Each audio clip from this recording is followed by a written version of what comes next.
世界一面白いアクション RPG を作る。これを人生のメインクエストに掲げております。はいたがと申します。今回はマップの話からいきましょうか。教会ですね。ステンドグラスから差し込む光が神秘的な、聖なるエリアっていう感じですね。物語の設定的にはね、第一信仰派閥の教会施設という形になるんですが、毎度のことながらね、アセットを用いてマップデザインの方は進めていってますので、おそらくこのアセットもね、現実世界での中世ヨーロッパの雰囲気なんかを踏襲して作られているのかなと思います。ちゃんとしたね、デザイナーさんというか、エンバイロメントアーティストの方を雇ってね、こういったディティールも詰めていけるようになるのはまだまだちょっと先になりそうですね。精進していきます。ここでとあるイベントを発生させようかなと思ってます。天井の方を見るとね、空と岩が見えるようになってるんですが、そうなんです。ここ実はね、岩山の間に挟まれた、錆びれた教会という雰囲気にしようと思ってるんですが、そうなってくるとね、ちょっと床の方というか、実際に歩き回れる部分がちょっと綺麗に整いすぎてる感があるので、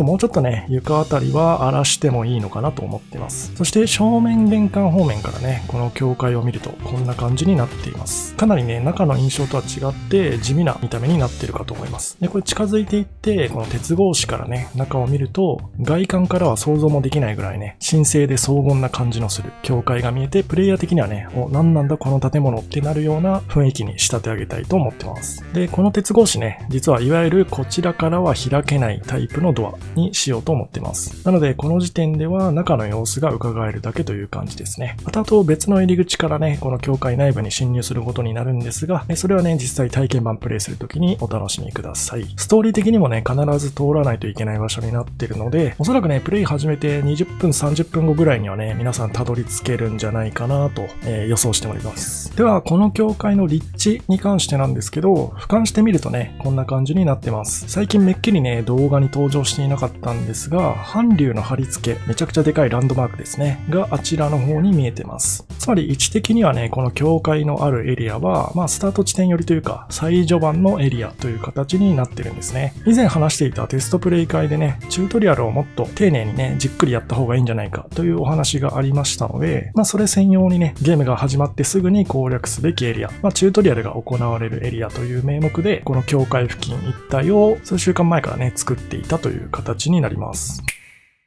これもテストプレイ会で出た話なんですけどね、敵のクオリティがちょっと足りないなっていうところがありました。これはバトルのクオリティ、バトルの楽しさっていう方面の意味ですね。10月末時点でね、テストプレイ用のビルドを提出したんですけど、最も優先した事項としてね、ゲームをスタート開始してから、体験版終了のところまで、ゴール地点までしっかりと攻略進んでいって、遊びきることができるというところを優先してね、そこで何かね、予想していなかった大きな問題が見つかったりとか、バグやゲームがクラッシュする可能性なんかもありましたので、そういった体験版ステージのウォークスルー、最初から最後まで歩いていくっていうところを第一目標にしてね、提出させてもらったんですけど、結果としてね、大きなクラッシュとかは特に発生しなかったんですが、やはりクオリティが足りないところがね、細部に多々あったという形になります。そこに関してもね、たくさん指摘いただいたりとか、プレイ動画もね、送っていただいたので、ここからね、さらにやるべきタスクが山積みだなという感じでございますね。中でも戦闘のクオリティっていうのは、このゲームの生命線でもあるので、ちょっとね、不評が多かった敵なんかを中心に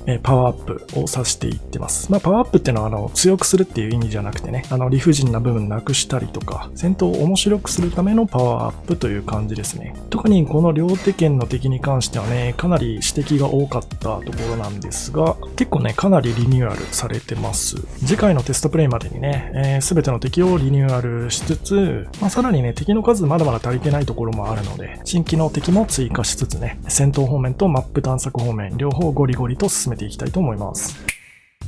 あとは戦闘と関連してですね、ゲームの全体のシステムの話としてカメラを揺らす機能っていうのを追加しました。ただね、こういったカメラの揺れって結構プレイのストレスの元にもなったりするので、一部パワー系のキャラの大技のみに限定してね、カメラ揺れ演出を追加してあります。この敵だったら2つの技かな。叩きつけ攻撃と地面に剣を突き刺すね、攻撃があるんですけど、この2つの大技にだけカメラの揺れを設定してあります。あくまでね、演出的な意味合いが強いので、プレイの妨げにはならないように注意したいですね。とはいえね、カメラ揺れ絶対全部いらねえよっっていうプレイヤーの方もね、おそらくいらっしゃると思うので、こちら設定の方からね、対応できるようにしておきました。ゲームオプションからね、カメラの揺れをオフにすることができます。この機能を使うとね、すべての揺れがなくなりますので、どうしても気になるという方はご利用ください。というわけで今回この辺で終わりたいと思います。お疲れ様でした。